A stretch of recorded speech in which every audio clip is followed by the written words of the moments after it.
Инфляция ауыздықталмай, несие бағасы күннен күнге өсіп, базалық мөлшерлеме 18%-ға көтерілді. Бұл әрқайсымызға қалай әсер етеді? Қолыңызда алынған несиеңіз бар ма? Депозитте сақтап отырған қаражатыңыз бар ма? Әлде күн сайын дүкеннен азық-түлік алып жүрсіз бе?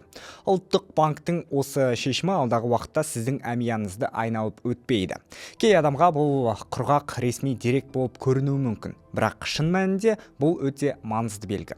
Реттеуші орган бағаның бақылаудан шыға бастағанын анық түсініп, оны тежеу үшін ақша несие саясатын қатаңдатуға мәжбүр болып отыр. Бүгін Жас Вайп арнасында мен сіздерге ұлттық банктің осы батыл қадамы инфляцияны тоқтата ала ма, неліктен дәл қазір осындай шешім қабылданды және жақын айларда әр қазақстандық қандай өзгерісті сезінуі мүмкін екенін қарапайым тілмен түсіндіріп беремін. Айтпақшы, менің есімім Ержан, бастамас бұрын арнаға жазылып қойыңыздар. Бұл жерде мен еліміздің болашағына тікелей әсер ететін өзекті мәселелерді қозғап, күрделі экономикалық үрдістерді баршаға түсінікті түрде тарқатамын. Олай болса, кеттік.